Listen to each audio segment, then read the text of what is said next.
Hop, c'est parti. Top. Bah, du coup, bienvenue à tous pour la troisième session du Data Tribe français. On a eu deux sessions déjà qui sont déroulées au cours de l'année. On a vu des sujets comme les prédicats de sécurité et dernièrement plutôt tout ce qui concernait l'utilisation d'un ETL et les cas d'usage pour ça. Aujourd'hui, là, on va traiter trois sujets que je trouve vraiment top. Le premier, c'est le nouveau widget component que va pouvoir nous présenter Arthur. Ensuite, on va passer la main à Yann qui va nous donner un peu un retour d'expérience sur la partie la réalisation d'un tableau de bord multilangue. Et enfin, moi, je prendrai, donc, dépendant du temps qu'on a, je vais vous introduire un petit peu les sujets de champs multivalués, les multiple lookup, tout ce domaine-là qui est ultra utile, mais ça demande un petit peu de connaissances pour vraiment savoir ce qu'on fait et maîtriser le sujet. Alors, je vous partage rapidement mon écran pour l'intro et après, on va pouvoir se lancer avec les présentations. Alors, tac, dites-moi dès que vous voyez mon écran.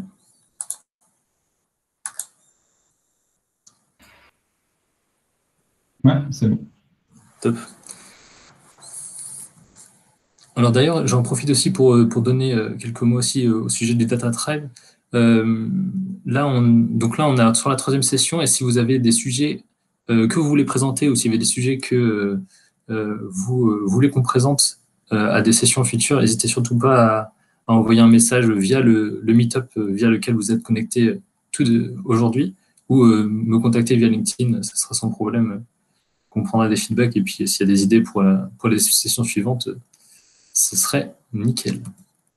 Alors j'en profite pour faire un petit point sur les petites règles du Data Tribe pour éviter tout souci et que tout le monde soit au courant de comment ça s'organise.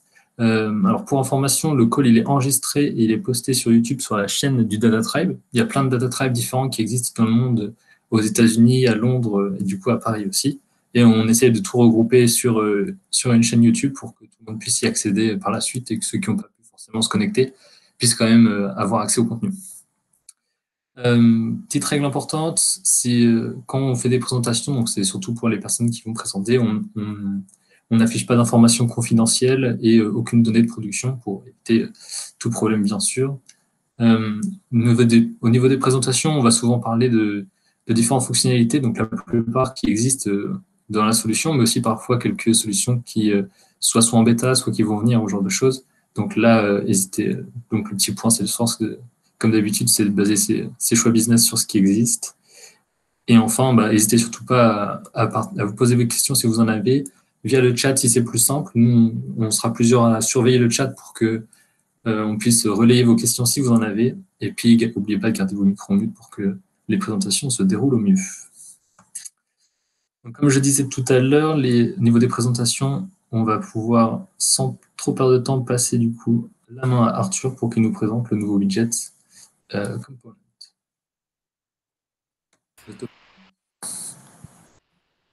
Ça marche. Merci Kevin. Bonjour à tous. Il y a pas mal de personnes que je connais ou qui me connaissent dans l'audience, mais je vais rapidement me présenter. Je m'appelle Arthur Pabre. Je suis chef de projet chez Tableau CRM, ou anciennement Einstein Analytics.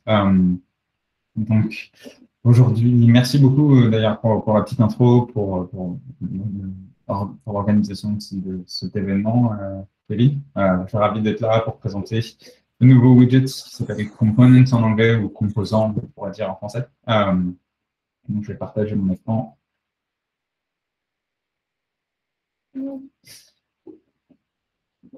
Je vais essayer de vous faire rapidement discuter des use cases et ensuite faire une petite démo pour présenter un peu comment on utilise le nouveau widget, quels sont les intérêts et un peu des best practices, mettre en lumière un peu ce que vous pouvez faire avec ce nouveau widget et quels sont les intérêts, pourquoi vous devriez l'utiliser, à quoi il peut vous servir.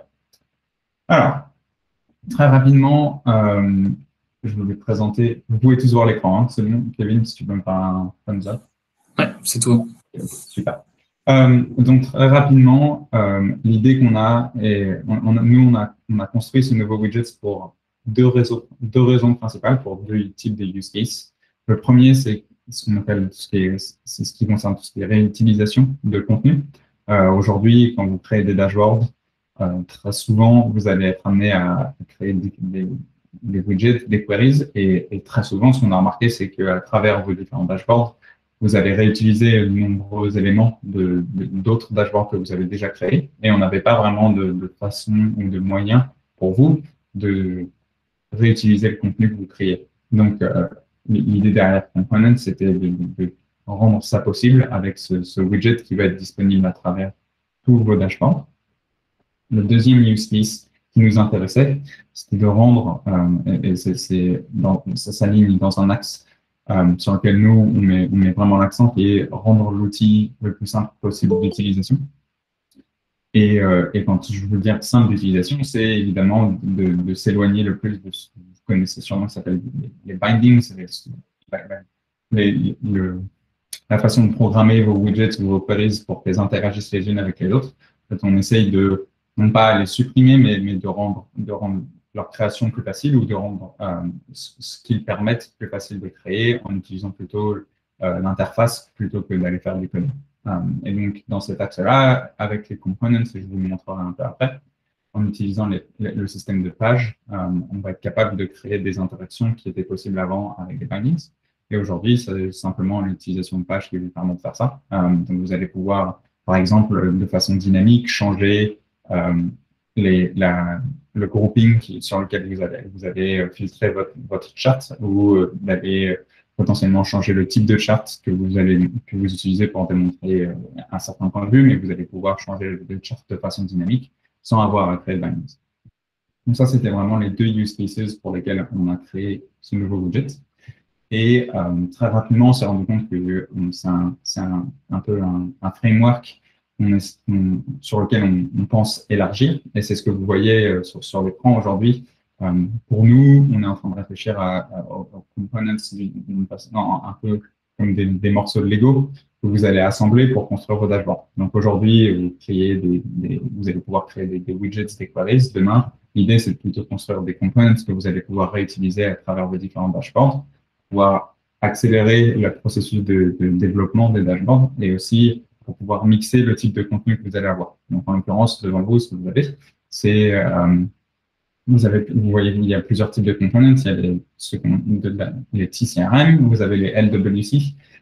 Ça, c'est tout ce qui est Lightning Web Components qui existent aujourd'hui. Et donc, en fait, on est en train de développer, c'est aujourd'hui en pilot, si je ne me trompe pas, on est en train de développer un système pour pouvoir embed, donc apporter et intégrer ces LWCs à l'intérieur de dashboard TCRM. Et dans le futur, on est aussi en train de réfléchir et de voir ce qu'on pourrait faire avec Tableau pour venir intégrer des visualisations de tableaux, des pages de tableaux, des dashboards de tableaux à l'intérieur de Tableau CRM. Ça, c'était un peu le pitch et les raisons pour lesquelles on l'a développé. Et du coup, je vais passer à la démo. Je regarde un peu le temps. Donc, est-ce que, avant que je passe à la démo, est-ce qu'il y a des questions, quoi que ce soit qui n'est pas clair ou... Okay. Je pense à toi. Alors, sur la partie démo, donc je vais vous montrer un peu les différentes étapes, la partie de création, comment on va le créer, comment on va pouvoir choisir des components qui existent et pouvoir les modifier. Un peu vous montrer tout ce dont j'ai parlé tout à l'heure, la création des pages de components et ce qui va vous permettre de faire, de créer des dynamic groupings, measures, tout ça. Et ensuite, la dernière partie où c'est plus la réutilisation des composants. Donc, pour créer les nouveaux composants, c'est très simple, c'est comme tous les autres widgets. Vous allez se situer sur la gauche, c'est en 5e position ici. Donc, vous avez simplement prendre le drag and drop sur votre dashboard query. Et ensuite, vous avez deux options, simplement cliquer au milieu ou sur le côté, vous allez avoir l'option de créer un nouveau component. Juste avant de le faire, quelque chose que j'aime bien partager, sur lequel on a travaillé, c'est, vous avez une petite phrase juste en dessous avec la possibilité d'ouvrir une vidéo qui va vous expliquer un peu ce que je viens de vous expliquer, pourquoi pourquoi utiliser les components, comment en créer un rapidement. Donc, vous avez une petite vidéo qui vous montre directement dans l'application, qui va vous permettre de vous familiariser avec l'outil et ce nouveau feature. Donc, je vais créer un nouveau composant. Et ce que ça vient de faire, c'est que ça vient d'ouvrir une nouvelle fenêtre. Donc, on n'est plus dans le dashboard designer, comme vous pouvez le voir, mais maintenant, on est dans ce qu'on appelle le component designer. Donc, une fois encore, vous avez ce petit lien pour ouvrir la vidéo d'explication. Et donc, normalement, vous voyez qu'il n'y a pas énormément de différence avec quand on est dans le designer de dashboard. Vous retrouvez l'essentiel dont vous avez besoin pour construire vos widgets, vos queries. Vous voyez la barre de navigation à gauche avec la possibilité de créer vos queries et tout ça. Donc, normalement, rien d'anormal. La majorité, et nous, on a travaillé, un des points qui était important pour nous, c'était de créer une expérience facile d'utilisation, encore, est vraiment proche de ce dont les utilisateurs avaient l'habitude. Donc, c'est vraiment ce qui était le plus important pour nous. Donc, juste pour la démo, je vais créer un composant assez basique. Je vais dire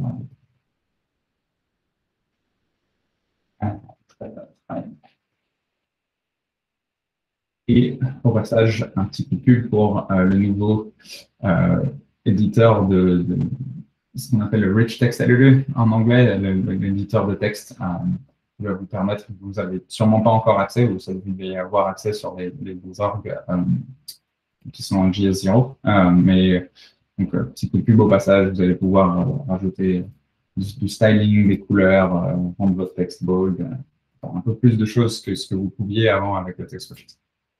Je vais rajouter une charte. C'est un magnifique composant. Voilà. On va faire quelque chose de très simple. Un coping. Parfait. Et quelque chose que je voulais mentionner tout de suite, c'est ce dont vous allez rapidement vous rendre compte, c'est que une question que j'ai souvent, c'est comment est-ce que ce component, quand on va le retransférer à l'intérieur du dashboard, à quoi il va ressembler. Donc, ce que vous pouvez voir, c'est qu'ici, le text widget d'en haut, il va couvrir l'entièreté de la largeur. Et la chart, le chart widget, il va couvrir simplement la moitié de la largeur. Et donc, une fois qu'on va intégrer ce composant dans le dashboard, en fait, on va respecter exactement la taille et les dimensions, la proportion en fait, que vous avez donné au widget dans le dashboard. Donc, si je le save tout de suite, voilà. Et je vais l'utiliser. Donc ici, si je choisis le dernier composant que je viens de créer, vous allez voir que le texte, il prend bien toute la largeur, le text widget en top, et le chart widget qui est en dessous, lui, il va prendre simplement la moitié de la largeur du composant. Donc, tout l'intérêt de créer ces widgets, ça va être évidemment de les réutiliser. Donc, pour faire ça, je vais simplement créer un nouveau dashboard. Par exemple, simplement un tout neuf, et je vais avoir un widget component, un widget composant. Et ici, je vais pouvoir réutiliser, choisir parmi tous ceux que j'ai. Mais en l'occurrence, je vais vous montrer celui que je viens de créer, qui s'appelle New Component Demo Data Train. Et vous allez voir qu'il va avoir exactement ce que vous venez de créer. Donc ici, vous pouvez lui donner la taille que vous voulez. Et c'est relativement simple. Donc, on avait fait les composants que vous avez aujourd'hui, c'est la version plus finale. On avait fait un pilot. Et donc, aujourd'hui, il y a la possibilité pour ces composants d'accepter les filtres qui font partie de votre dashboard. Donc, si en l'occurrence, ici, je crée un filtre sur le même délai set que celui du chart widget ici. Si je crée quelque chose d'assez simple et que je vais en preview maintenant, si j'applique un filtre, vous allez voir, non, je ne vais peut-être pas choisir le bon filtre. Dommage, bel effet des mots. Attendez, je vais changer ça. Si on change, je crois que c'était le même filtre. Okay. Je vais changer ça. Donc, une autre question et un autre aspect des composants, c'est la partie quand on va essayer de les modifier. Donc ici, ce que je suis en train de faire, c'est que je suis dans le composant, je vais le sauvegarder, donc je vais changer le type de groupings. Et si je reviens à mon dashboard, le nouveau que je viens de créer, Donc, j'ai deux façons d'obtenir le changement. Si vous allez me dire, ah, ben là, je viens de changer le composant et là, je ne vois pas le nouveau changement. Il y a deux options. Soit vous allez simplement rafraîchir la page. Donc, si je ferme ce dashboard ou je le réouvre, les changements seront appliqués. Vous pouvez aussi simplement cliquer sur le bouton qui s'appelle Refresh Content. Et normalement, vous allez recevoir le dernier changement, la dernière version du composant. Donc, vous n'avez pas besoin de réactualiser le contenu à chaque fois pour chacun des dashboards, il faut simplement le rafraîchir. Simplement, si vous êtes en train de l'éditer en ce moment même et que vous venez de modifier le composant, il faut appuyer sur ce bouton pour voir la dernière version. Laissez-moi, je vais essayer rapidement l'exemple du filtre. Normalement, alors, il y a peut-être un souci avec les datasets que j'utilise. Voilà. Donc, comme vous pouvez le voir, le filtre que j'ai appliqué ici sur le même dataset, il va s'appliquer aux différents charts que vous allez avoir, à tous les widgets que vous avez sur votre composant. Et la raison pour laquelle, donc c'est quelque chose que vous pouvez choisir simplement avec cette option de laisser passer les filtres. Kevin, tu avais quelque chose à dire? Ouais. Oui, j'ai une petite question concernant l'édition du composant. Est-ce que on est obligé de passer par le dashboard pour le faire ou est-ce qu'il est accessible directement depuis les applications, par exemple, et autres? Ouais, c'est une très bonne question. Donc pour l'instant, ce n'est pas le cas. Ils ne sont pas accessibles depuis les applications. Donc, à chaque fois que tu vas vouloir voir, entre guillemets, ou éditer un composant, tu vas être obligé de passer par un dashboard où il existe. Ce qui est un petit peu, et on en est conscient, un petit peu pénible, entre guillemets.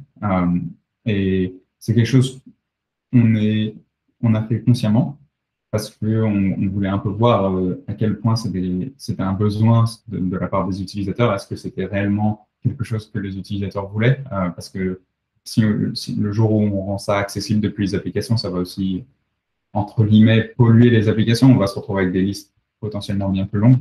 Avec ce qu'on t'imagine aujourd'hui, alors un composant peut contenir plusieurs widgets, mais si aujourd'hui tu avais tous les widgets ou toutes les queries que tu as dans un dashboard au niveau de ton application, ça deviendrait il y aurait énormément de choses et ça deviendrait compliqué à gérer.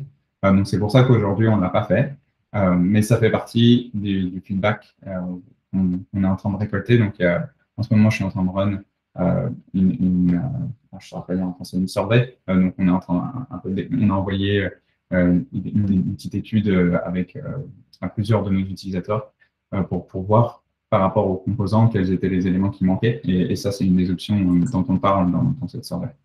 Et c'est quelque chose qui revient comme assez souvent, la capacité de pouvoir modifier, créer, même depuis le menu central dans le studio ici. Simplement dire, j'ai un petit lag. Ça marche. Simplement pouvoir créer ici directement un composant par exemple. Mais ouais, super question. Je vais enchaîner parce que je crois combien de temps c'est à 25 pour l'instant, t'inquiète pas, pour l'instant on est bon. Ok, ça marche. Donc, je vous ai montré la partie édition. Alors, quelque chose que je voulais aussi vous montrer, parce que je pense que c'est important, je vais juste sauvegarder ce dashboard. Et ce que je vais faire, c'est que je vais vous montrer ce qui se passe parce qu'un des premiers use cases de composants, c'est la réutilisation. Et donc, l'idée, ce serait que non seulement les composants seraient utilisés sur plusieurs dashboards, mais aussi on pourrait imaginer avoir plusieurs équipes qui construisent ces différents composants et donc se les partagent, les réutilisent, les mettent à jour et les maintiennent au fur et à mesure. Puisque c'est une autre idée, c'est la capacité de maintenir vos dashboards bien plus facilement, puisque au lieu d'avoir à aller mettre à jour les widgets ou les queries dans chacun des dashboards que vous avez, vous allez pouvoir créer des composants, intégrer tous les widgets qui vous intéressent, que vous voulez réutiliser dans ces composants. Et ensuite, le jour où vous devez effectuer une modification, au lieu d'aller dans chacun des dashboards, vous pouvez simplement modifier ce composant et la mise à jour sera effectuée partout. Donc, aujourd'hui, si je suis dans mon dashboard et imaginons que je veux mettre à jour cette jolie charte pour changer le grouping qu'il y a dessus. Si je fais modifier, alors en l'occurrence, je l'avais ouvert ici, donc je vais fermer. Celui-là aussi. Donc, si je fais modifier, au moment où je fais ça, si jamais c'est un composant qui est utilisé dans d'autres dashboards, vous allez avoir un modèle, un petit pop-up, une fenêtre qui va s'ouvrir, qui va vous dire, voilà, aujourd'hui, ce composant, il est utilisé dans cette liste de dashboards. Et donc, on va avoir une liste qui va vous être donnée avec le nom des dashboards, les applications dans lesquelles ils sont utilisés et quelle est la personne qui l'a modifié quand ça. Donc, ce que ça va vous permettre de faire, c'est un peu suivre l'utilisation des différents composants, de pouvoir gérer là où ils sont utilisés, les mettre à jour, potentiellement les enlever ou les modifier. Donc, en l'occurrence, là, si je veux le modifier, je dis que je vais vouloir modifier l'original. Et là, je vais pouvoir changer le grouping, faire quoi que ce soit, comme j'ai pu le faire tout à l'heure et vous le montrer. Donc, c'était la partie plutôt éditer et réutiliser. Donc là, pareil, si je save, on va voir que maintenant, j'ai groupé par type. Le grouping, il a changé. Si je refresh, vous allez avoir différents types de groupings. Voilà la partie plutôt création, choix et édition, modification. Donc maintenant, je voudrais discuter un peu de l'autre use case, qui est vraiment l'utilisation de pages. Et donc, il y a deux grosses raisons pour lesquelles on a décidé d'ajouter de la fonctionnalité de page pour les composants. La première, c'est parce que aujourd'hui, il y a une limite de 20 pages par dashboard. Et c'est quelque chose que beaucoup de nos utilisateurs nous demandaient d'augmenter.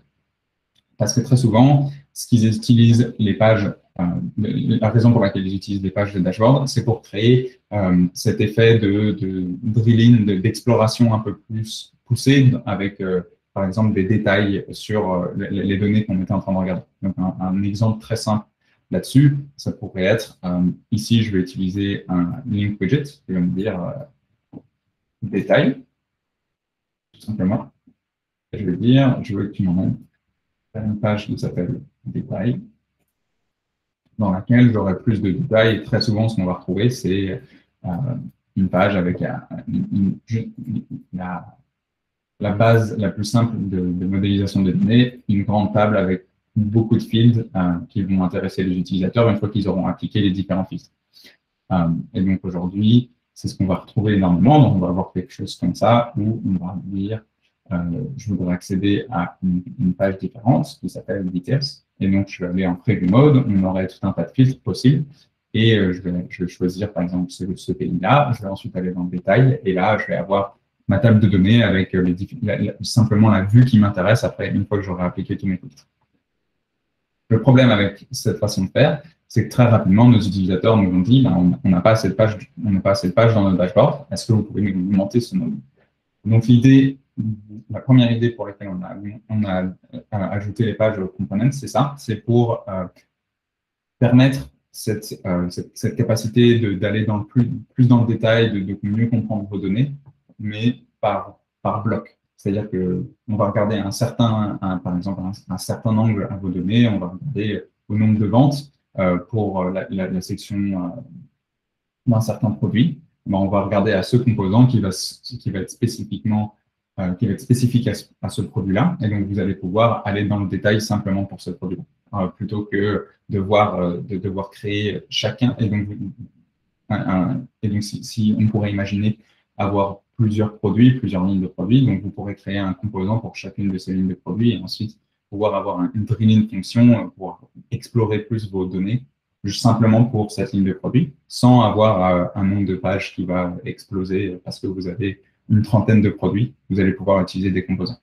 Donc, c'était la première grande raison. Et la deuxième raison, c'était pour permettre le changement dynamique de visualisation des données. Donc, dans l'exemple que je voulais vous montrer ici, on va regarder le nombre de comptes clients.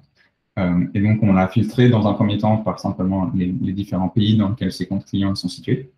Dans un deuxième temps, je vais utiliser une page pour simplement regarder à ces comptes clients.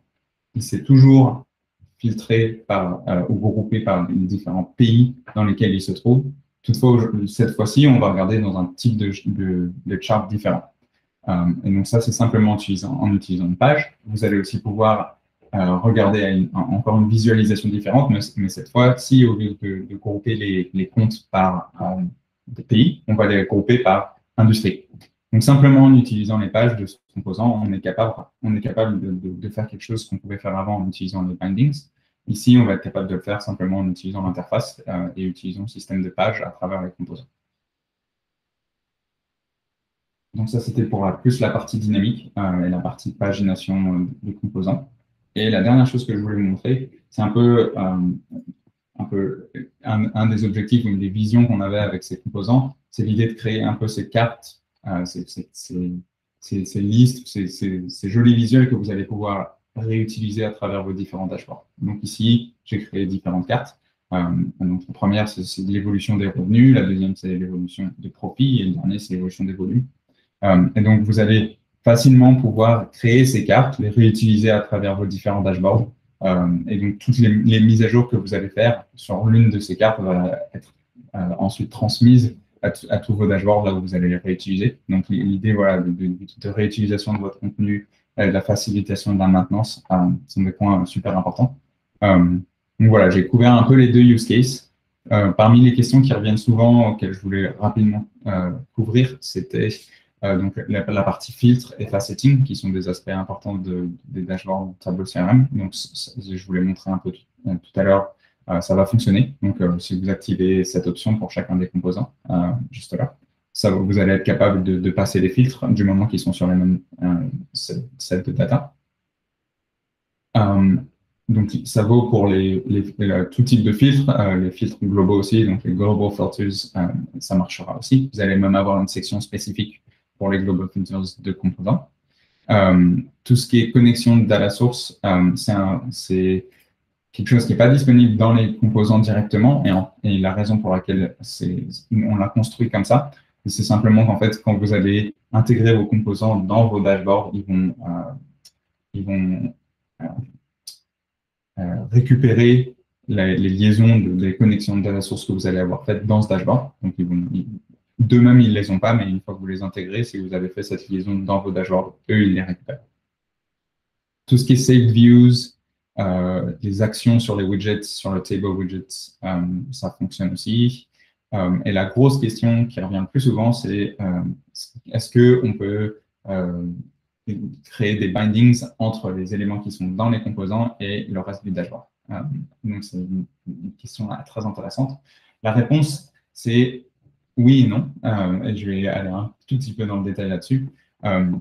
Non, dans le sens où vous n'allez pas pouvoir créer une dépendance de votre composant sur le dashboard. C'est-à-dire qu'en fait, on ne va pas pouvoir dire à un widget dans mon composant, je ne vais pas pouvoir dire, par exemple, à cette charte, de simplement d'être powered par le résultat d'une autre query qui vient d'un dashboard.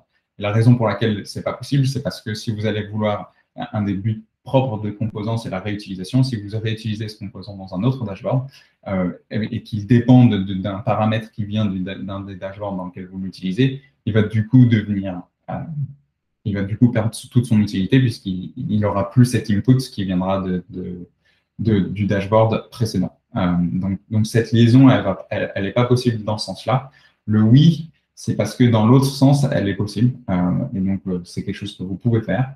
Vous pouvez relier, donc utiliser le résultat d'une query ou d'une sélection que vous allez faire sur un composant et utiliser ça dans un dashboard. C'est quelque chose qui est techniquement possible aujourd'hui, qu'on a laissé. Mais l'idée principale derrière ça, l'idée de pouvoir contrôler et d'utiliser les composants un peu comme une fonction pour laquelle on veut lui passer des paramètres et pouvoir la contrôler bien plus facilement. C'est quelque chose qu'on a en tête et ça fait aussi partie des choses qu'on voudra développer dans le futur et pour lesquelles on attend un peu de donner l'outil dans les mains de nos utilisateurs, de voir ce qu'ils en font, essayer de comprendre les besoins principaux et ensuite, si ça revient parmi les plus grands besoins, c'est quelque chose qu'on développera dans le futur, mais on en est parfaitement conscient. Merci Arthur. J'ai une question sur où est-ce que le code, quand on accède au JSON, est-ce qu'on voit les informations du component ou est-ce que c'est... C'est une bonne question. Tu ne vois pas. Donc, en fait, tu vas simplement voir le nom component, mais tu n'auras pas. Donc, ça, c'est les noms des pages en l'occurrence. Mais tu n'auras pas, par exemple, si je reviens en arrière, c'est ça que tu vas voir. Si je vais dans le Advanced Editor, tu verras simplement cette section, les différents paramètres de ce composant. Mais tu verras pas le reste. Ça marche, c'est dans un fichier caché autre part, quoi, dans l'idée. C'est ça. En fait, c'est directement dans le composant lui-même que tu vas retrouver tout le JSON, mais pas le reste. Ok, d'accord. Tu peux quand même y accéder, mais il faut que tu sois sur le JSON. Donc, tout ce qui est bindings va fonctionner dans les composants eux-mêmes. Donc ici, tu vas pouvoir créer, relier tout ce que tu veux. Mais c'est vraiment la relation, une fois que tu le mets dans un dashboard et relier les différents éléments avec les composants dans le dashboard. C'est clair, je te remercie.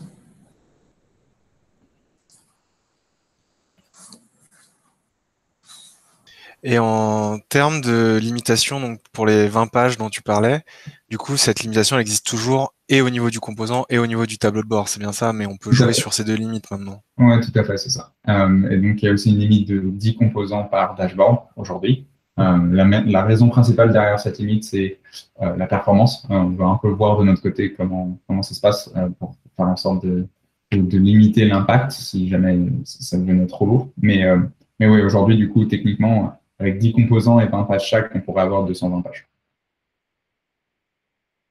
Donc voilà. Ok, très clair. Un peu agrandi la limite, même beaucoup.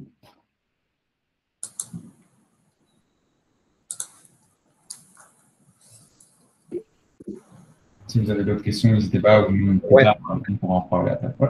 Je vois que Stéphane a l'air d'avoir une question. J'ai une question, j'ai levé la main. Savoir si on a la capacité de faire du drag and drop de widget dans un composant, une fois qu'il est dans le dashboard. Oui, tout à fait. Donc là, on est dans le component designer. Et donc, en fait, l'interface est exactement la même que dans le dashboard. Donc aujourd'hui, si vous allez vouloir ajouter un text widget, un link widget ou ce que vous voulez, ça fonctionne exactement de la même façon. C'était pas la question, c'était quand tu affiches, tu exposes le composant dans le dashboard. Oui. Tu as déjà des composants existants, admettons. J'ai un widget, un chart par exemple. Est-ce que ce chart, je peux le prendre et faire un drag and drop de ce chart qui est dans le dashboard pour le poser dans le component? Non, c'est pas possible. On ne peut pas faire de rework sur des dashboards déjà existants, il faut qu'on les réécrive en fait. Ouais, alors, et donc on savait que ça allait être quelque chose qui allait être problématique dans le sens où aujourd'hui, avec ce nouveau feature, les gens ils vont dire bah voilà, c'est génial, je veux l'utiliser et je vais vouloir réutiliser du contenu qu'on a déjà créé. Et donc c'est pour ça que c'est pas avec la nouvelle release que vous allez avoir qui est celle Summer 21 normalement, donc qui va arriver bientôt je pense que dans les prochains mois, dans un ou deux mois. On a développé un nouveau feature qui est entre guillemets nouveau, mais un nouveau feature qui va vous permettre de faire du copier-coller à travers les dashboards et à travers les applications et à travers les composants. Et donc, en l'occurrence, là, il est activé. Donc, vous pouvez le voir, il y a une petite icône en haut nouvelle. Donc, si je fais un commande C et que je vais sur un autre composant ou même un autre dashboard ou peu importe ce que c'est et que je fais CTRL V, oui, c'est un composant. Donc, je ne peux pas copier-coller un composant dans un composant. Mais si je crée un nouveau dashboard, je peux coller le composant, peu importe ce que c'est. Si c'est une chart, là, si j'ai un list, c'est un list filter, je peux le coller ici. Donc vraiment, et ça, peu importe ce que c'est. Ok, c'est clair. Merci. Mais très bonne question. Je vois qu'il y a une question aussi du GCP. Est-ce qu'il y a des limites de widget dans un composant? Non, il n'y a pas de limite ou pas plus de limites qu'il y aurait dans un dashboard. Donc, je n'en vois pas. Il n'y a pas de limite. On peut, alors, je viens d'y toucher rapidement, on ne peut pas mettre en revanche un composant dans un composant lui-même. Ça, c'est pas possible. Mais sinon, il n'y a pas de limite de widget. C'est clair. Et quelque chose qu'on a remarqué, qui est un bon point aussi, c'est que la performance des dashboards est légèrement améliorée. Alors, je ne veux pas dire que ça va révolutionner la performance de vos dashboards, mais elle est un petit peu meilleure quand vous allez avoir des composants dans vos dashboards. Donc, c'est un autre bon point de réutilisation de ces composants, c'est qu'en général, pour les mêmes widgets, les mêmes queries à égal, avec un dashboard qui les a et un dashboard qui a juste le composant qui est intégré, ça ira un petit peu plus vite à travers les composants. Au niveau sharing, ça fonctionne comme les dashboards? Exactement. Donc, en fait, ces composants, si je reviens sur celui-ci, par exemple, et que j'essaye de le sauvegarder, il va être sauvegardé, c'est le même modèle que vous avez avec un dashboard, donc il va être sauvegardé dans une application. Et donc, pour tout ce qui est partage et réutilisation, en fait, ce qui va se passer, c'est que toutes les personnes qui vont avoir accès à l'application où le composant est partagé, ils pourront voir le composant dans les dashboards où vous allez l'intégrer. S'ils n'ont pas accès à cette application, en revanche, ils ne le verront pas. Donc, on pourrait imaginer l'exemple où vous allez avoir application 1, application 2. Vous allez sauvegarder vous allez avoir des dashboards dans chacun d'eux en revanche, le composant est sauvegardé dans l'application 1. Si vous partagez un dashboard de l'application 2 avec quelqu'un qui a accès à l'application 2 mais pas la 1, ils ne verront pas juste le widget, le component dans ce dashboard parce qu'ils n'auront pas l'accès à l'application où le composant a été créé. Ok, donc c'est la même chose que pour les datasets aussi. C'est-à-dire s'il n'y a pas accès à un dataset du composant, tu ne verras pas le composant. Ouais, c'est ça. Ok, ça marche, ça fonctionne comme les dashboards en fait. Exactement, c'est la même. On a vraiment essayé de garder, en fait, techniquement même derrière la techno, les composants, c'est simplement un autre dashboard. Ok. Donc ça fonctionne exactement voilà. Est-ce que dans ce cas, ça laisse un espace vide avec un message? Exactement, Giuseppe. C'est le cas, c'est un message assez générique qui va dire soit le composant a été supprimé, soit vous n'y avez pas accès. Et il y a peut-être un troisième, je me rappelle plus. Exactement. Ouais, Pierre. Une question. Ouais, bonjour Pierre. Les prédicats de sécurité, ça marche la même chose. Et pour les multi-datasets, quand tu fais une union dans le SACL sur les différents datasets et tout ça, ça fonctionne de la même manière que sur un dashboard. Ouais. Et j'ai encore une troisième question, c'était sur peut-être que tu l'as dit, sur les connect data source. Parce que j'en ai tellement, en fait, j'utilise pas mal de filtres et je fais des connexions sur différents data sources. Ça peut tenir sur 3-4 pareil. Oui, tout à fait. Alors, j'en ai parlé rapidement tout à l'heure. Ouais, en fait, je crois, mais... La façon dont ça va fonctionner, et c'était peut-être pas très clair, la façon dont ça fonctionne, c'est qu'en fait, dans le composant, ici, dans ce composant lui-même, par exemple, tu vois, il n'y a pas la possibilité de créer cette connexion. En fait, la façon dont ça va fonctionner, c'est que quand tu vas ajouter ce composant dans les dashboards, il va hériter de la connexion que tu auras fait entre les différents datasets. Donc, si tu l'as créé dans ton dashboard, lui, il va hériter et du coup, il va fonctionner. Okay. Donc, du coup, tu vas pouvoir avoir un phénomène qui va se passer, c'est que dans différents dashboards, tes composants pourront présenter des données un peu différentes en fonction des connexions que tu auras fait. Ok, j'ai compris. Ok, merci.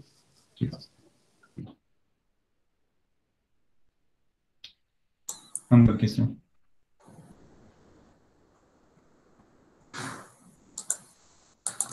Moi, je crois que c'est tout. Merci. Merci beaucoup. Si vous avez d'autres questions, n'hésitez pas. Si vous êtes intéressé d'en savoir plus, d'en discuter tout simplement, avec grand plaisir. Et si vous avez du feedback aussi, c'est toujours le bienvenu. C'est quelque chose dont ça nous est super utile parce que c'est un produit, un nouveau feature dont on est super, entre guillemets, fier. C'est une innovation, c'est quelque chose qui est nouveau et il y a plein de possibilités avec ce feature et il y a plein de choses qu'on souhaite améliorer. Donc vraiment prioriser et réfléchir à ce qu'on va améliorer en premier. C'est super utile d'avoir votre feedback. Donc n'hésitez pas. Merci beaucoup, Arthur. Merci à vous. Et bien sur ce, après cette belle présentation d'Arthur, on va pouvoir passer à notre deuxième sujet de la session d'aujourd'hui, qui va être avec Yann, qui va nous présenter un retour d'expérience sur l'implémentation d'un dashboard multilangue. Ça, c'est un sujet, justement, j'en ai entendu pas mal entendu parler parce que c'est une question qui se pose beaucoup, parce qu'on a le multilangue sur Salesforce, mais c'est plus compliqué à mettre en place sur Analytics. Du coup, c'est vrai que je suis très curieux de voir ce que tu as à nous proposer, Yann. Ok, bonjour à tous. Donc Yann Sédic, je suis consultant, chef de projet sur Salesforce et sur Edge Analytics, Tableau CRM. Du coup, dans une de mes missions précédentes, il y a environ 3 ans, pour un grand groupe français, nous avons mis en place. Je travaillais à l'IT EMEA, donc pour la zone Europe. L'objectif, il y a une question qui s'est posée, c'est, on savait qu'on allait déployer des tableaux de bord identiques entre les différents pays. Et la question s'est tout de suite posée de, est-ce qu'on va dupliquer tous ces tableaux de bord dans toutes les différentes langues, ou est-ce qu'on allait plutôt avoir un souci, arbitrer et décider d'avoir une complexité technique dans les dashboards afin de n'avoir uniquement un seul dashboard. Donc finalement, nous avons opté pour cette solution et donc comme vous pouvez l'imaginer, On a décidé de faire énormément de bindings parce que du coup, nous avons mis en place via des fichiers CSV et une requête SOQL au sein du dashboard permettant d'identifier la langue sélectionnée par l'utilisateur connecté. Et ensuite, à partir de là, donc on faisait des result binding qui allaient récupérer la valeur mappée avec chaque champ. Donc, faut imaginer pour chaque zone de texte, chaque champ, chaque valeur de filtre, chaque titre de widget, chaque mesure, chaque axe, enfin vraiment tous les composants du dashboard étaient bindés vers la langue correspondante à l'utilisateur qui était connecté dans le dashboard. On a aussi mis en place une fonctionnalité un peu similaire au niveau des devises. Donc les devises on a fait la même chose, on récupère donc la devise de l'utilisateur connecté et on mappait via un binding, donc elle a récupéré la mesure correspondante à cet utilisateur. Je suis navré, j'ai plus accès à cet environnement, donc je vais pas avoir grand chose à vous présenter en termes d'image, mais voilà, je peux vous répondre à toutes vos questions à ce sujet-là. Ouais, pardon. Est-ce qu'il y a des questions déjà? J'avoue que moi, j'en ai un certain nombre. Je voulais savoir, si vous les traductions en question, vous les stockiez dans un fichier CSV que vous chargiez dans un dataset et ensuite vous faisiez les bindings avec celui-là? Ou est-ce que vous fonctionnez? Exactement. Oui, c'est exactement ça. Donc en fait, les fichiers étaient disponibles pour chaque zone, enfin chaque pays. Et ensuite, nous rassemblions ce fichier, on faisait un append de ce fichier, et puis on mettait tout dans le même dataset dans Einstein, et tous les bindings allaient vers ce dataset. Ok, et vous aviez du coup, j'ai mis une ligne par the text à Une traduire. ligne par langue. Non, il me semble que c'était une ligne par langue et une colonne. Je crois que c'était une ligne par langue et une colonne par champ. D'accord, après je pense que c'est peut-être au niveau du fonctionnement du binding, c'était peut-être plus simple à opérer comme ça. Oui, je me souviens plus, c'était en 2018, mais je crois que c'était ça. Hein. C'était vraiment. Du coup, en fait, il y avait un prédicat sur le dataset pour être sûr d'afficher uniquement la bonne ligne, en fait. Et ensuite, on allait sur la colonne correspondante au champ qu'on souhaitait afficher. Très bien. Et les taux, vous basez sur quoi pour les taux des devises? Alors, les taux, non, ça on a eu de la chance, on n'a pas eu à gérer ce problème. En fait, c'était dans la source de données. Les données, en fait, on avait déjà la donnée qui était convertie. Les données n'étaient pas extraites de Salesforce, elles sortaient du data warehouse et elles étaient déjà converties, donc au bon endroit. Après, c'était surtout visuel, c'était l'affichage de la devise en fait sur lequel on influait nous. Et ensuite, on avait certains taux de conversion. Je crois qu'on pouvait quand même convertir chacune de ces currencies vers l'euro. Pour les personnes donc de l'IT-MEA qui pouvaient ensuite, ça c'était pas au niveau des datasets, mais c'était au niveau du dashboard. On pouvait aussi avoir une conversion qui était appliquée via binding et via si c'était un utilisateur du siège qui consultait le tableau de bord. Mais à proprement parler, il n'y avait pas de complexité de convertir à la volée dans le data flow en fonction du taux de la devise. Donc ça marche en gros, du coup, les taux calculés, j'imagine, soit au run du data flow, soit ou un truc comme ça, c'est l'idée? C'est ça, oui. Les données, elles venaient d'ailleurs et elles étaient déjà dans la devise qui était pour l'utilisateur connecté. Ça marche. Et, ok. Et du coup, pour switcher d'une devise à une autre, en gros, vous aviez du coup plusieurs champs dans le dataset avec la valeur en euros, la valeur en dollars et ce genre de choses. C'est ça, exactement. Ok. Je vois, ça demande une préparation de données au préalable avant de faire quoi que ce soit. Oui, il y avait un gros sujet, mais du coup, cette partie-là n'était pas en charge par mon équipe. C'était un équipe BI avec qui on travaillait et qui nous préparait la donnée dans le bon format et qui la poussait ensuite vers Einstein, vers tableau CRM. Ça marche. Voilà, en termes d'éléments compliqués à traduire, ce qu'on n'a pas réussi à traduire, c'était les pages. Donc on a dû utiliser des links. En fait, les pages existaient déjà, mais on n'avait pas pu le faire. Donc on utilisait le même principe, mais on avait dupliqué les tableaux de bord et on devait utiliser un lien qui passait d'un dashboard à un autre et les noms des dashboards aussi. J'ai retesté et ça, on n'arrivait pas à le faire. le JSON n'était pas interprété. Donc les noms, pour le coup, étaient en anglais. Ok, les noms de dashboard pas. Et par contre, je suis pas sûr d'avoir compris le premier point concernant les pages. Tu parles en utilisant le widget de navigation, c'est ça? Vous C'est n'arrivez pas à ça, traduire les valeurs. exactement, ouais. Du coup, on pouvait pas traduire les noms des titres des pages, etc. Donc on a utilisé des links à la place. Ouais, ça marche bien. Bon, Ouais, c'était un peu plus lourd, mais bon, le sujet, enfin voilà, les tableaux de bord étaient déjà assez lourds à maintenir. Après, par chance, c'est vraiment juste la dernière étape de toutes les requêtes qui affiche la traduction. Donc tout le contenu de la requête, lui, se faisait en anglais. Enfin voilà, c'était pas compliqué. C'était vraiment la dernière étape d'affichage qui était un peu plus lourde pour afficher dans la langue de l'utilisateur connecté. Ok, mais par contre, du coup, aucun lien entre les traductions réalisées dans. Oui, pardon, l'autre question que j'ai, c'est au niveau des données, les traductions des données. Est-ce que vous réexploitiez les données, les traductions faites dans Salesforce, par exemple pour les picklists ou ce genre de choses? Non, non, non, on a vraiment voulu donner la main aux responsables métiers sur ces points. Donc on leur mettait à jour le fichier à chaque fois qu'il y avait une demande d'évolution, d'ajout d'un nouveau champ ou lorsqu'un nouveau dashboard était créé. On devait vraiment lister toutes les zones à afficher. On les mettait dans le fichier Excel et puis on leur donnait la main et on disait voilà, si vous maintenez ce fichier, nous on sera garant de la traduction en direct dans Tableau CRM. Ça marche. Mais justement, je pense qu'il y a. Vas-y, je t'en prie, Stéphane. Oui, il faut dire qu'à l'époque, en fait, il faut se repositionner dans le contexte, en 2018, ces traductions-là n'étaient pas stockées, réellement parlant, dans des objets Salesforce qui soient exposés à Analytics. Parce qu'aujourd'hui, c'est beaucoup plus facile de faire ça. Et à l'époque, c'était pas aussi facile que ça. Et maintenant, comment ça pourrait se faire? Tu as des objets qui stockent les traductions et qui, pour le coup, sont exposés à Analytics. Mais à l'époque, de mémoire, c'était pas le cas. Et du coup, oui, c'est pas le seul client ou la seule personne qui s'est un peu cogné la tête contre ce souci-là, disant oh, mais je stocke comment les traductions.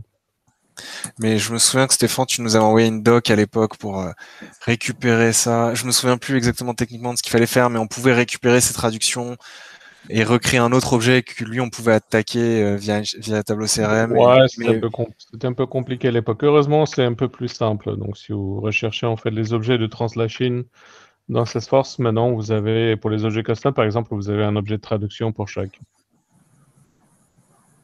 Donc, si jamais ils utilisent Translation Workbench, bah voilà. Je pense qu'ils utilisent Translation Workbench, mais je crois pas qu'ils aient fait le changement. Du coup, ils sont encore sur. Il me semble qu'ils sont encore sur ce modèle un peu archaïque. Mais bon, en même temps, si c'est le business qui voulait ce modèle, on ne va pas critiquer. Non. Et donc ça, je vois très bien comment du coup vous traduisiez les valeurs de ce qui s'affiche au niveau des titres et tout ça.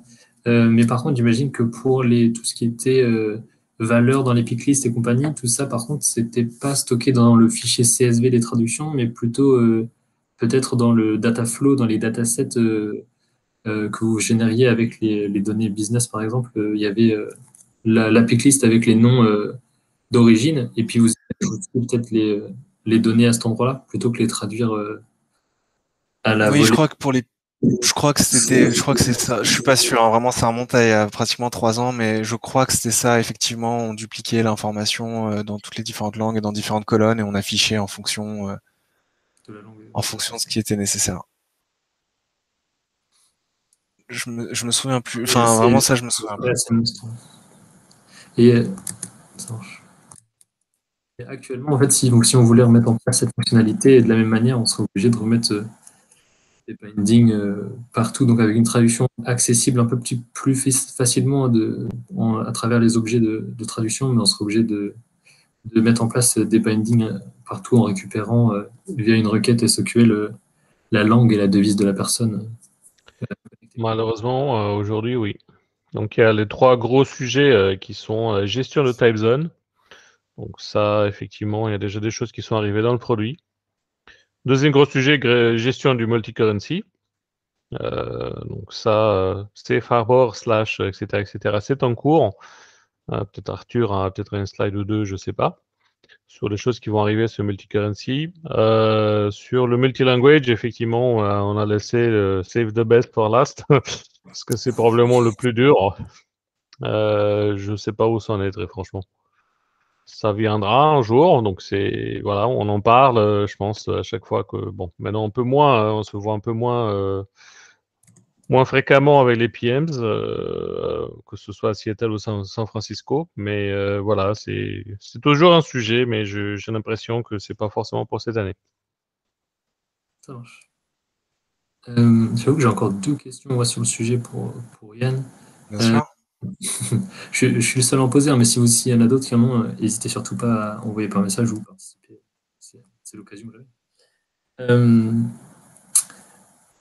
Ouais, du coup, ma première question, c'était est-ce que tu as pu avoir un retour, par exemple, de l'équipe qui travaille dessus actuellement en termes d'évolutif, pour savoir en fait à quel point est-ce que la mise en place de ce truc-là complexifie la tâche de l'évolutif et en gros, juste pour ça, Euh, du pour et du contre, quoi. Ça, on peut se dire. Alors, du coup, c'est la même personne qui est en charge depuis que moi j'ai quitté le compte il y a plus de 2 ans.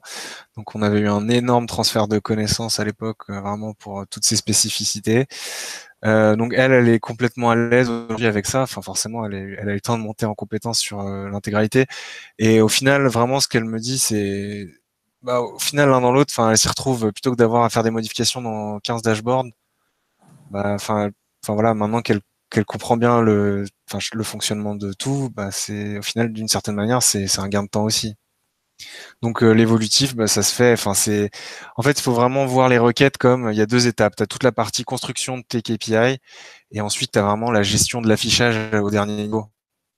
Enfin ça paraît barbare mais au final ça va. Juste, je sais pas si je vous ai donné assez de détails, mais en fait le principe c'est tu génères ta mesure par exemple et à la fin tu vas mettre underscore fr ou underscore EUR, enfin par rapport à la devise que tu veux ajouter, ça via un binding. Et ensuite tu crées une derived mesure enfin tu les crées dans toutes les langues et toutes les devises, et tu la renommes en retirant ces parties. Je sais pas si vous voyez ce que je veux dire. En gros, visuellement, bah, la mesure va juste avoir le nom voulu par le business, mais en fait derrière, elle a vraiment le nom technique qui nous permet de savoir qu'est-ce qu'on affiche, dans quelle langue et dans quelle devise. Je vois bien. Excuse-moi, j'ai une question par rapport à la maintenance. Je crois que je rebondis un peu sur le sujet, surtout sur les pick lists. Quand ton business est fait évoluer, les pick lists et tout ça, c'est quoi? C'est recharge de CSV et tout ça Oui, derrière? on devait être informé de chaque modification de valeur de Ouais, picklist, ok. effectivement. Ok. Et voilà, je crois que c'est au niveau du CSV, je pense, où on modifiait ça. Ouais. Ouais. Oui, donc tu as des edgemarks de partout dans les data flows et tout ça, quoi. Oui, c'est un data flow assez complexe. Enfin, Ok. du coup, forcément, tout devient assez complexe, ouais.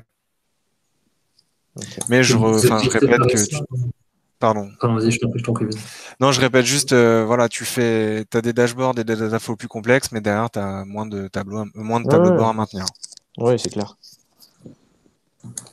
Vous aviez combien de fichiers CSV par Un seul. curiosité? Un Ouais, il y en seul, du a, coup? pour les langues, pour toutes les traductions, il y avait un seul fichier. Mais du coup, si je dis pas de bêtises, il y avait 250 ou 300 colonnes. Ok. Et on parle de combien de volumétrie de données là? Juste pour que je comprenne. C'est-à-dire Genre, dans les datasets. ouais, Ouais, il y avait plus de 5 millions de lignes par hub. Enfin, c'était vraiment enfin, ça posait pas de problème. ok. Et les tableaux de bord étaient surtout consultés en offline sur l'application, pardon, en iPad, en mobile. Et ça ralentit, ça alourdit un peu les performances, mais au final, on avait quand même des résultats assez satisfaisants. Bah, justement, je me posais la question avec 5 millions de lignes, mais du coup, à 5 millions, du coup, ça avait l'air de passer de ce que tu dis, c'est ça? Pardon? Avec 5 millions de lignes, t'as l'air de dire que ça va, mais j'imagine que Oui. il y a peut-être sûrement plus de questions qui vont se poser, ce genre de choses. Mais du coup, comme je vous disais, enfin, c'était vraiment gestion par pays ou par hub. Donc, en fait, c'était séquencé avec les prédicats. Tu affichais pas tant de lignes que ça par pays ou par hub, par rapport aux données que D'accord, les utilisateurs avaient le droit de voir. c'est clair.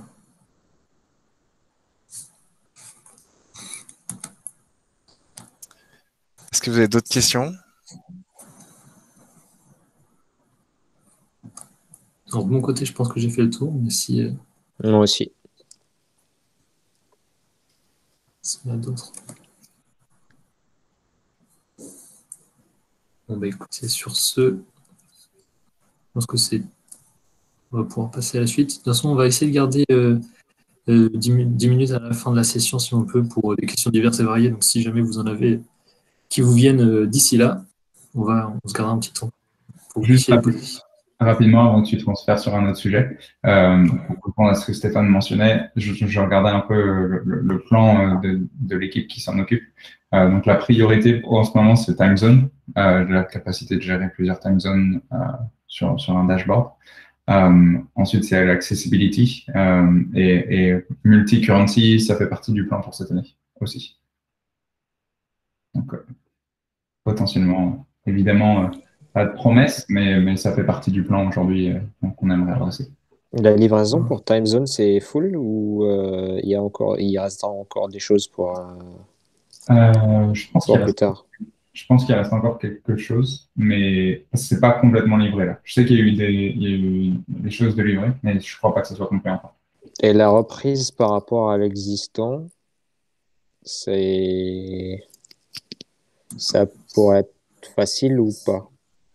Je suis pas sûr de comprendre ce que tu veux dire. En fait, parce que moi, je calcule les time zones en mode dans le dataflow, je fais des created date avec des second epoch.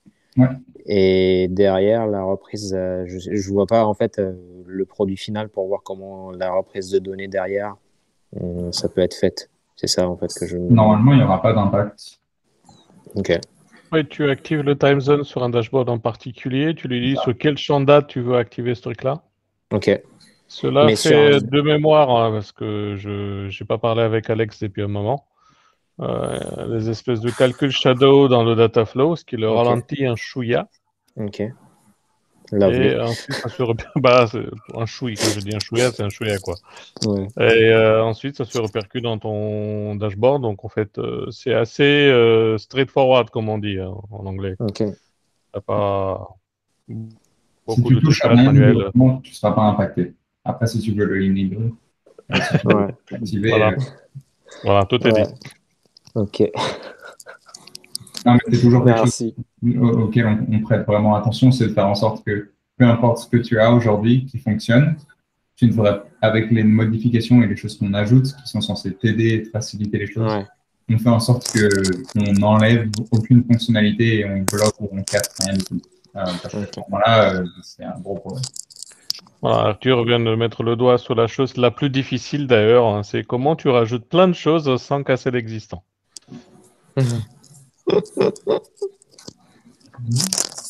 J'en profite pour une autre question concernant, c'est un peu lié au time et compagnie.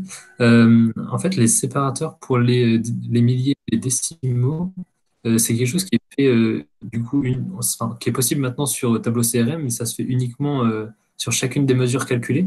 Donc, dans chacun des widgets, on peut aller modifier le séparateur des milliers et celui des décimales. Et je voulais savoir, est-ce qu'il est prévu que ce soit fait à l'échelle d'un dashboard? Ou parce qu'en général, si on fait ce choix-là de passer sur un séparateur des milliers étant en espace et des décimales une virgule, en général, ça va être pour tout le dashboard, pas forcément juste une mesure. Et c'est pour ça que passer son temps à changer les choses, c'est vrai que c'est assez long. Je ne sais pas si c'est quelque chose qui sera envisagé. C'est une bonne question. Alors, la réponse, c'est aujourd'hui, ce n'est pas le cas, ce n'est pas prévu. Et c'est intéressant comme réflexion. J'en parlerai avec ça, entre guillemets, c'est entre mon équipe et une autre qui s'occupe de ça. Mais c'est intéressant comme réflexion. En fait, je pense qu'on y reviendra quand on va toucher, on arrivera.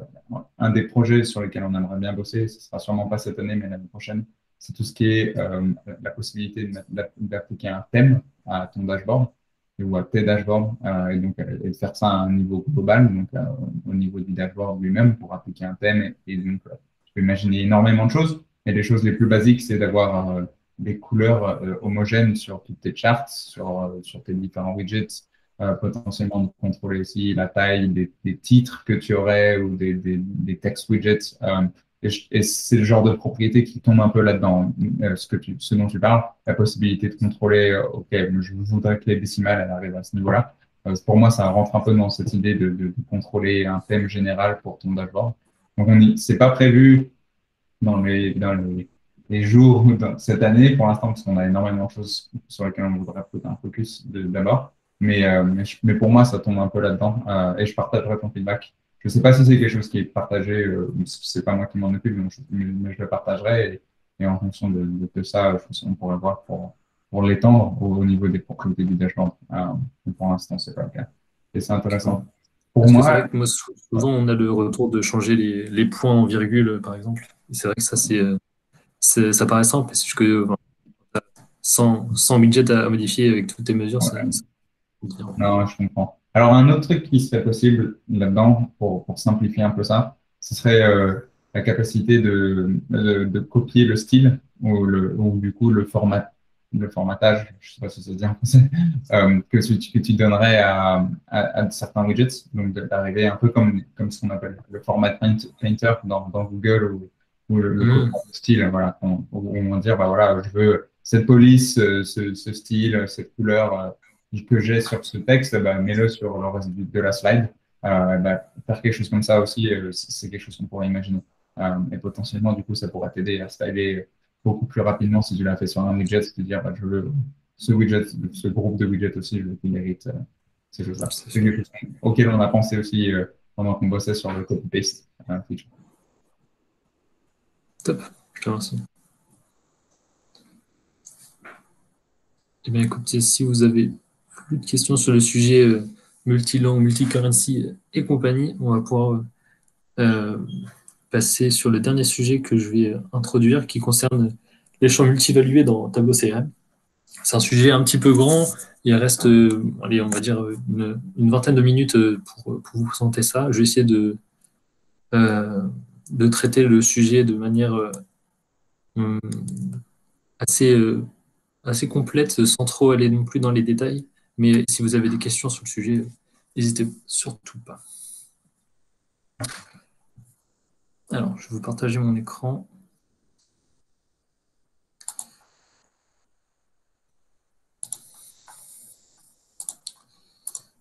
Tac. Alors, l'objectif, de toute façon, alors, dites-moi si vous voyez mon écran, c'est tout. Yes. Oui. Parfait, je vous remercie.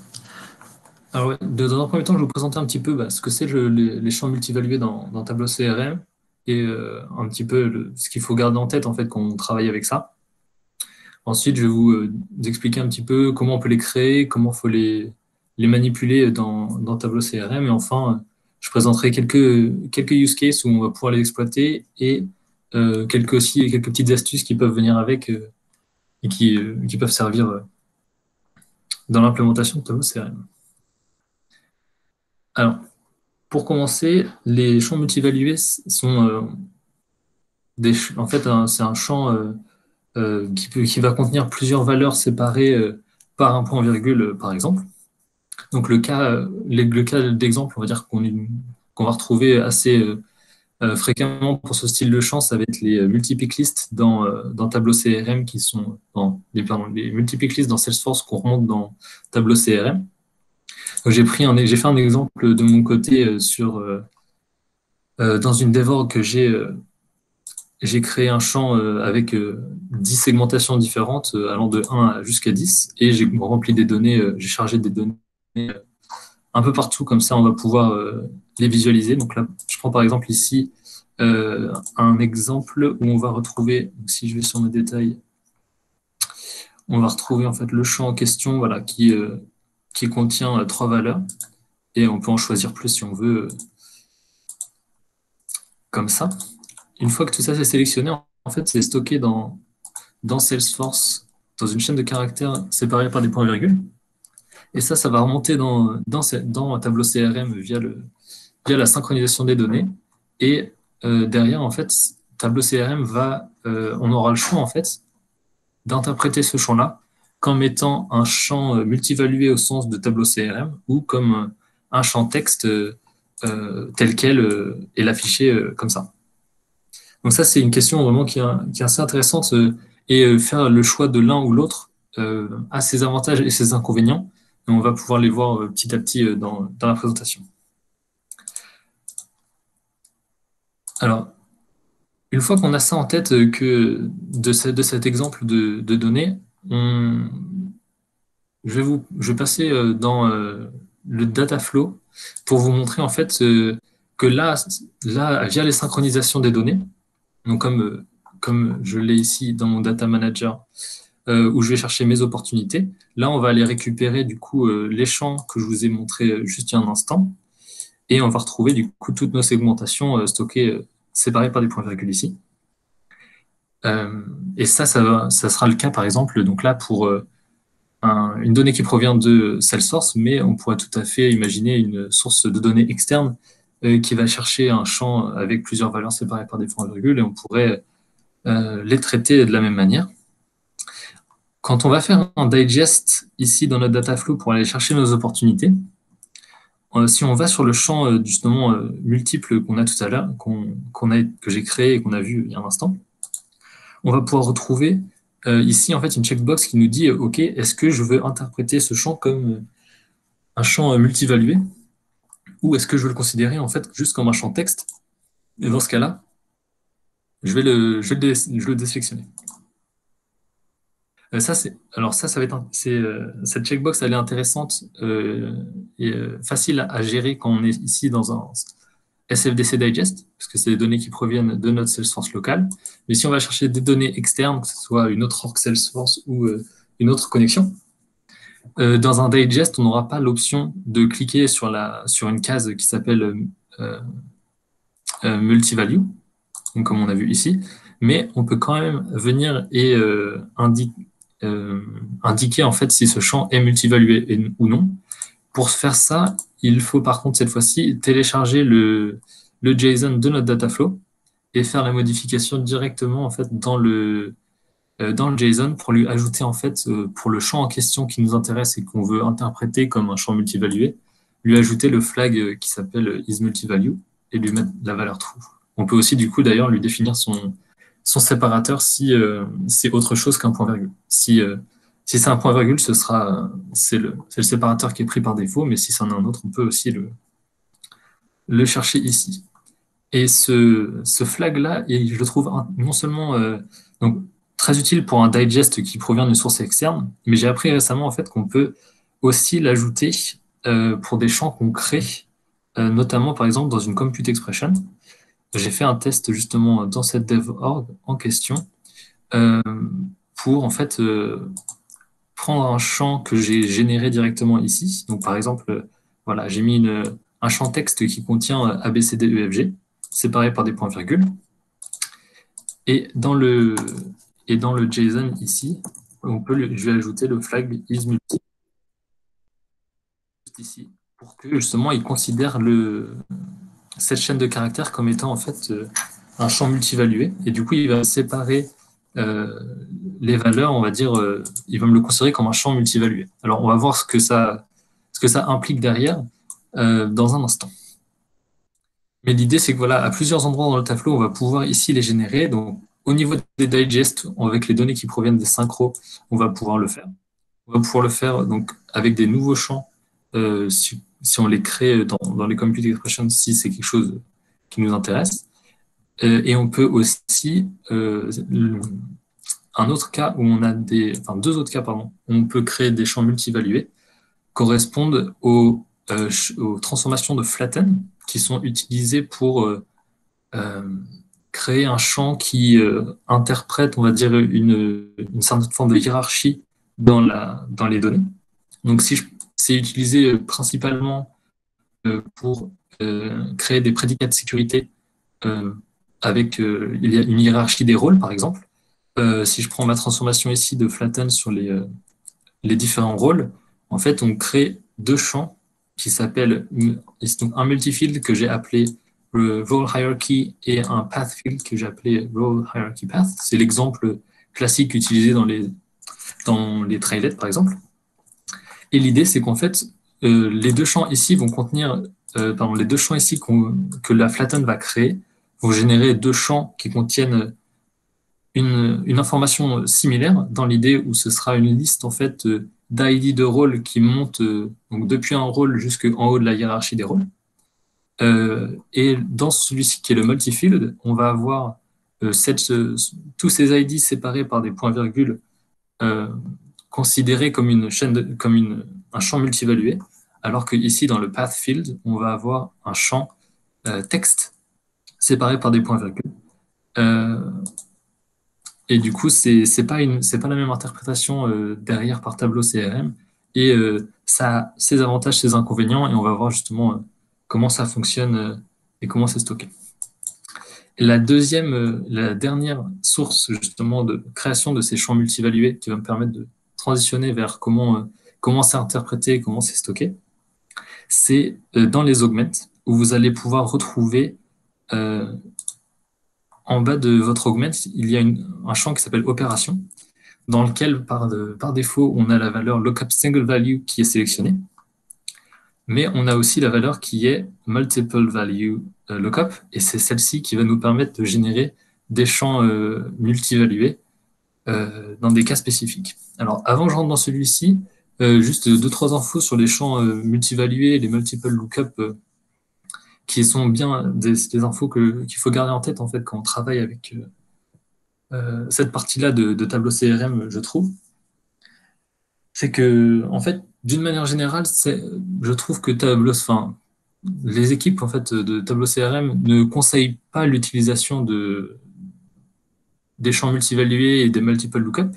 En effet, si on peut trouver une autre solution qui nous évite de passer dans ces champs multivalués, tant mieux, dans l'idée où ces champs multivalués en fait, vont apporter certaines limitations ou certaines on va dire, problématiques par rapport à la suite de leur exploitation. Il faut vraiment savoir justement comment ces informations sont gérées par tableau CRM, comment elles sont calculées, parce que rapidement, en fait, on peut se retrouver dans des situations un petit peu délicates si on ne fait pas attention. Du coup, il y a plusieurs questions à se poser avant de se dire « Ok, j'ai besoin de créer une multiple lookup ». Notamment, en fait, il y a d'autres solutions comme par exemple essayer de réétudier la granularité de son dataset. Je vous prends un exemple. J'ai besoin par exemple, d'afficher les différents stage names d'opportunités pour chacun des comptes. Donc, par exemple, un compte a 2 opportunités. Je veux afficher les 2 stage names séparés par un point-virgule. C'est un exemple assez, on va dire, peu commun, mais ça permet de le visualiser. Et l'idée, c'est que je veux pouvoir faire ça parce que je veux pouvoir les filtrer correctement, filtrer par rapport au stage name des opportunités. Et en fait, c'est là où il faut se poser la question, est-ce que travailler sur la granularité des comptes a du sens pour filtrer par rapport aux opportunités? Et est-ce qu'il n'y a pas une solution plus facile à mettre en place? Et là, en effet, on peut réétudier sa granularité pour se dire, OK, je ne vais peut-être pas faire un dataset au niveau des comptes, mais plutôt au niveau des opportunités, qui me permettra de filtrer beaucoup plus facilement en fait, au niveau des stage names et m'éviter en fait, l'utilisation de champs multivalués qui, en fin de compte, dans le cas précis des comptes et des opportunités, n'a pas spécialement d'intérêt. Mais on va voir qu'il y a d'autres cas où justement ça aura beaucoup plus. Soit on ne peut pas forcément l'éviter, soit c'est quelque chose qui évite de créer un autre dataset pour. Alors qu'on peut résoudre on peut trouver une solution plus facile avec ces champs multivalués. Alors pour la multiple lookup, pour revenir ici, on va prendre donc nos opportunités qui sont juste ici et on va vouloir en fait pour chaque compte remonter une information en fait qui provient des opportunités. Et ça c'est justement quelque chose qu'on va pouvoir faire avec une multiple lookup. En effet, parce que pour chaque compte, on va retrouver plusieurs opportunités. Et donc, à l'inverse de la single lookup qui correspond en fait à un peu on prend une opportunité et on va pouvoir aller chercher son parent parce qu'il n'y a qu'un seul élément au-dessus. On va pouvoir l'ajouter facilement avec un single lookup. Là, ici, un multiple lookup va pouvoir permettre de récupérer si j'ai un seul compte, récupérer des informations qui proviennent de toutes les opportunités liées à ce compte. Et justement, pour cette multiple lookup, j'ai une slide de la doc de Salesforce qui va permettre de vous montrer un petit peu ce qu'il en est des multiple lookup et comment ça fonctionne. Donc là, par exemple, dans la doc de Salesforce, on peut trouver ici donc la table des products et la table des prix. Et on a un exemple en fait qui est fait sur la troisième ligne des products où on a un produit 3 qui a deux price books différents.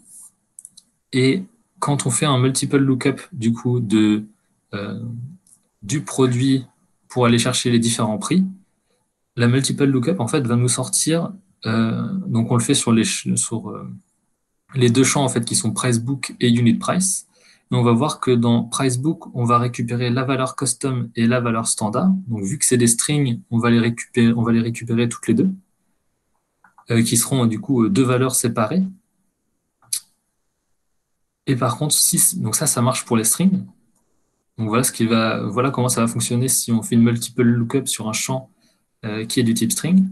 Et si on le fait sur un champ qui est de type numérique, là par contre, il va nous faire une opération différente. S'il voit que c'est un type numérique, il va en fait sommer les différentes valeurs. Donc là, on voit que le produit 3 correspond à la ligne 3 et il va aller chercher du coup ce qui correspond dans la table des prix.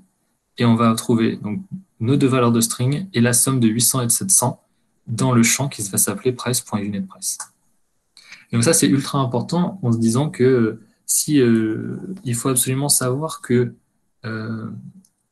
quand on travaille avec des champs numériques, on va retrouver ce genre d'opération. Et du coup, il faut s'y attendre dans les résultats avant d'effectuer les opérations. Donc ça, c'est gros point sur les multiple lookup, qui est super intéressant. Et dans Tableau CRM, il y a un troisième type de données qui existe, qui sont les dates. Et ce qu'il faut se dire, c'est que les multiple lookup, ne jamais les faire avec les dates. Pour faire simple, l'idée, c'est que dans Dataflow, dans tous les cas, ça va vous sortir un warning vous disant que il y a une multiple lookup qui a été faite sur une date et qu'en fait, la donnée derrière en fait, n'est pas exploitable correctement. Et donc, ça ne va pas vous le casser, votre Dataflow, mais ça va mettre un warning. Et il faut se dire que d'une manière générale, ne pas faire de multiple lookup sur une date, c'est le plus sensé. Si jamais vous avez justement des doutes sur des limitations de Salesforce, notamment autour de ces champs en question, il y a une page avec un détail justement de ce qui fonctionne, ce qui ne fonctionne pas, et ce que vous pouvez faire avec les multiple lookup. Alors, si je retourne dans mon Dataflow, je vais pouvoir passer à vous présenter des use cases et 2-3 astuces juste après. Donc, une fois que là, ce que j'ai fait, c'est que j'ai créé mes opportunités avec deux champs tests de multivalue, donc que j'ai créé directement dans une Compute Expression, et j'ai fait de même avec les segmentations que je vous ai montrées tout à l'heure, pour vous montrer du coup deux types de création de champs multivalués qu'on peut mettre en place. Et je vais pouvoir passer du coup dans un dashboard que j'ai créé rapidement. Et dedans, on va pouvoir notamment visualiser du coup ce que donnent ces champs multivalués. Alors pour le coup, j'ai mis dans mon filtre ici les différentes segmentations qui vont de 1 à 10. Donc pour ça, j'ai mis mon champ multivalué à l'intérieur de ce filtre.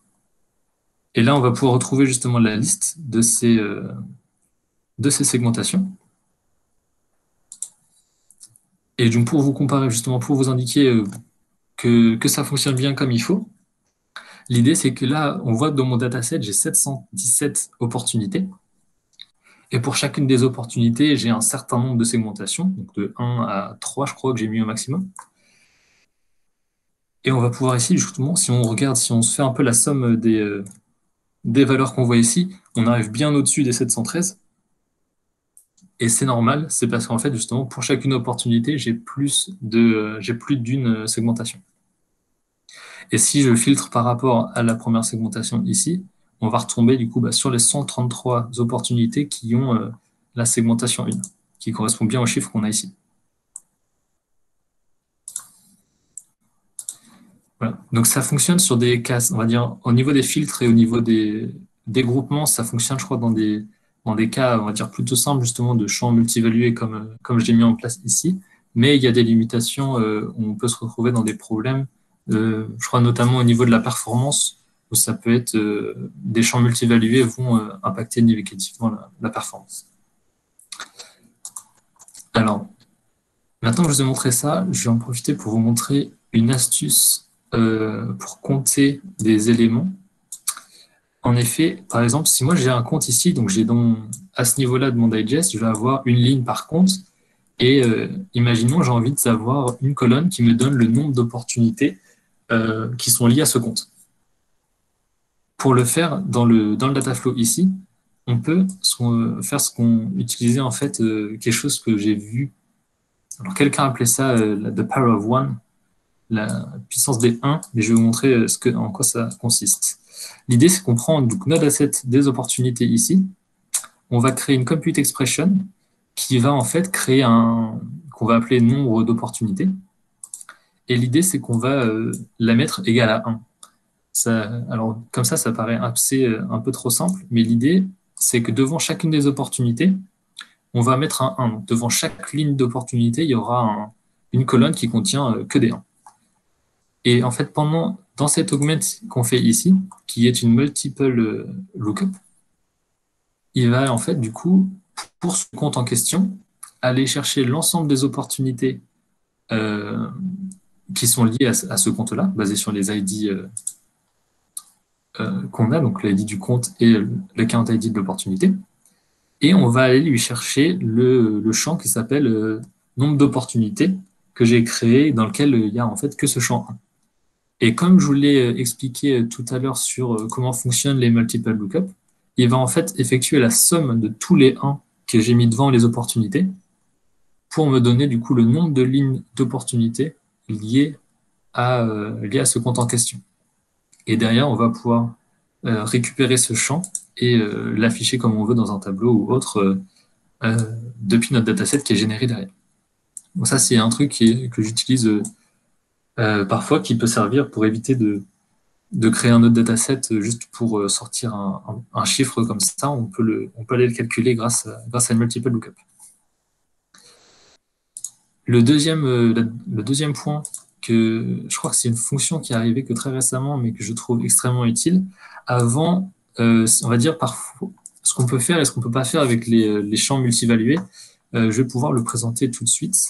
L'idée, c'est que si on considère j'ai fait des tableaux un petit peu en dessous là pour vous présenter un petit peu ce à quoi ça ressemble. Et le cas que je voulais vous présenter, c'est si je fais des champs en fait multivalués.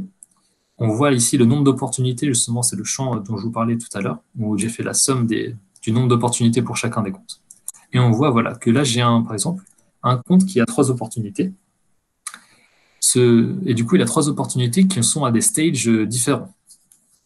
Et j'ai choisi d'aller remonter les stage names en fait en multiple lookup aussi, pour vous montrer à quoi ça va ressembler. Et là, le résultat qu'on voit ici, en fait, nous paraît surprenant parce que il affiche qu'un seul stage name. Et en fait, ce qui se passe, c'est que les stage names ici, en fait, sont dans un champ qui est considéré comme un champ multivalué, non pas une seule string, mais c'est bien en fait un ensemble de strings différentes. Et du coup, il va m'afficher en fait dans un tableau comme ça, il va m'afficher que la première, parce que il considère le champ, c'est un champ multivalué, et du coup, dans un tableau d'affichage, il va l'afficher comme ça. Mais la donnée derrière fonctionne très bien.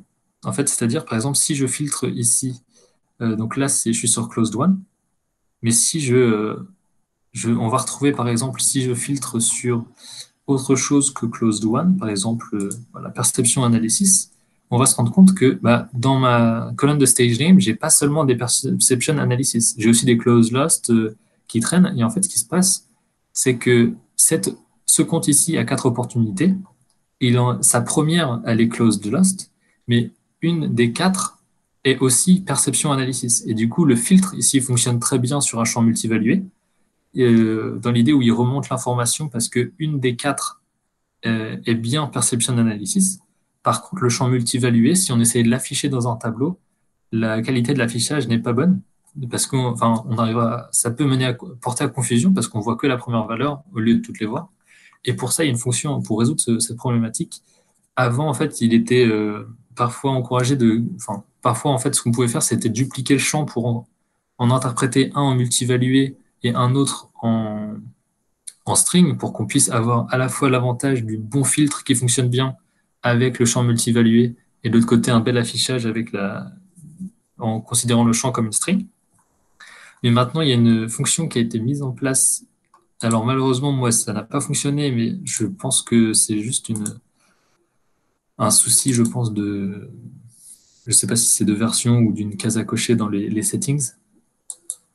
Mais en tout cas, il y a une fonction qui s'appelle MV2String, donc multivalue to string. L'idée, c'est de convertir du coup notre champ multivalué en texte pour que l'affichage soit tout beau. Donc ça se fait donc en SQL assez facilement. Et l'idée de l'affichage, c'est de remplacer, donc par exemple, si je prends les lettres A, B, C, D, E, F, G que j'ai écrites tout à l'heure, on va pouvoir retrouver donc ici le test value multivalue letters, il affiche que la première, mais l'idée du MV2String, c'est d'afficher, au lieu d'afficher ça ici, d'afficher la liste des valeurs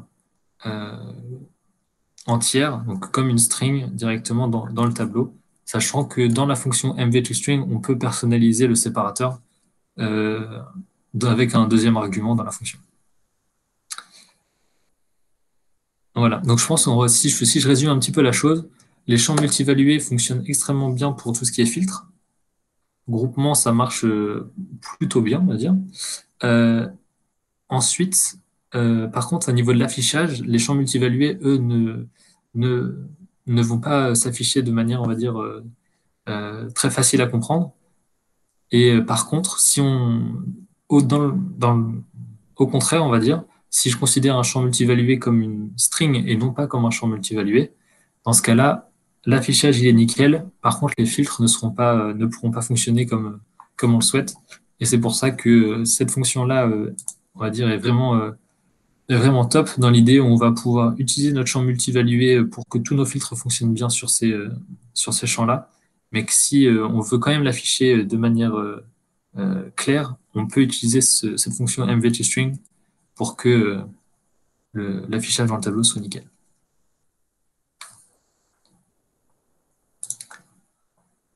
Alors, je pense avoir fait le tour du sujet de ce que je voulais vous présenter. Est-ce que vous avez des questions à ce sujet? Ouais. Dans quel ordre ils sortent ta valeur là, ici? C'est par ordre alphabétique, pardon? Je crois que pour moi, il n'y a pas vraiment d'assurance à ce niveau-là. En fait, surtout quand tu fais une multiple lookup, il ne garantit pas l'ordre dans lequel tu vas les avoir. Donc, je pense qu'en gros, ça va être l'ordre alphanumérique, j'imagine. Mais honnêtement, je crois que c'est écrit dans la documentation comme quoi, en gros, il n'y a pas de garantie à ce niveau-là. Ok. Si je dis pas de bêtises. Non, c'est ça. En fait, en réalité, il me semble que c'est l'ordre dans lequel les data existent dans leur source. Donc, c'est un peu comme le computer relatif pensait à faire un tri. Ah, ok. Si on fait un tri avec la compute relative avant de faire une multiple lookup, on devrait les avoir dans l'ordre dans lequel on s'attend, quoi. Ouais, enfin, comme c'est une fonction, enfin, le MV2String, comme c'est une fonction SQL, tu peux faire un order juste avant. Ah oui, ok. Oui, très bien. Si tu veux être vraiment sûr que les valeurs vont s'afficher dans l'ordre que tu veux. Et d'ailleurs, au niveau de la fonction MV2String, j'en profite aussi comme j'ai une question. Actuellement, c'est disponible en bêta, c'est ça? Ouais, c'est un bêta est activable par un PM. D'accord, c'est Puisqu'on a un pour ça que PM ça avec peut nous, fonctionner. tu peux lui faire un petit coucou.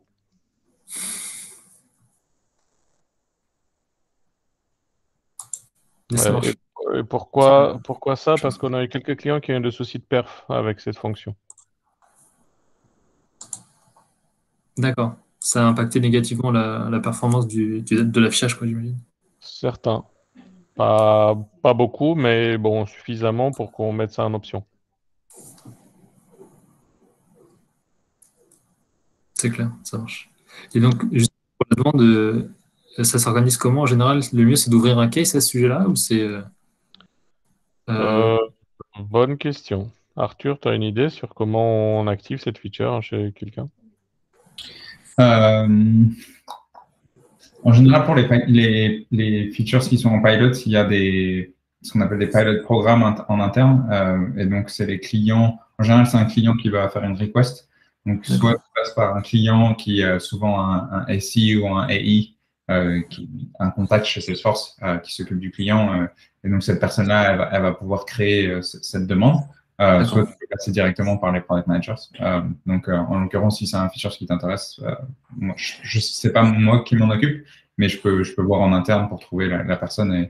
Et si c'est, par exemple, typiquement, moi, Components, il y a des utilisateurs pour qui je l'ai quand c'était en pilote, je l'ai enabled, je l'ai turn on pour un org en particulier, en Sunbox.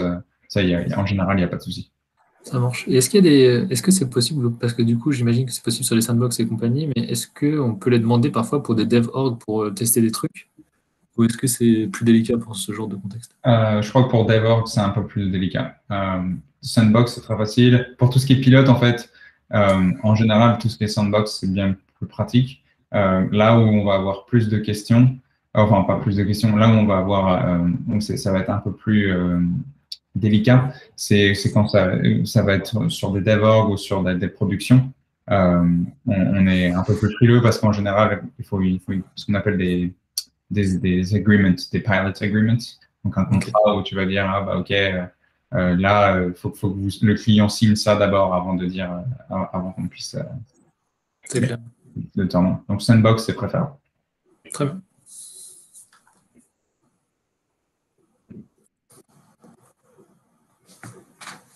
Écoutez, si vous avez encore des questions sur les champs multi-évalués, n'hésitez pas. Sinon, on va pouvoir clôturer le call. Je vois qu'on a 5 minutes on est 5 minutes en retard, mais on a eu une session assez dense sur pas mal de sujets différents.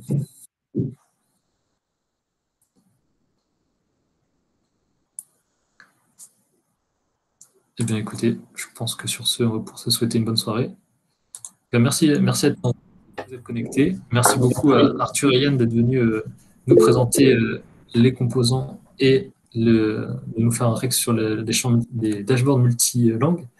C'est un sujet que je trouve vraiment top.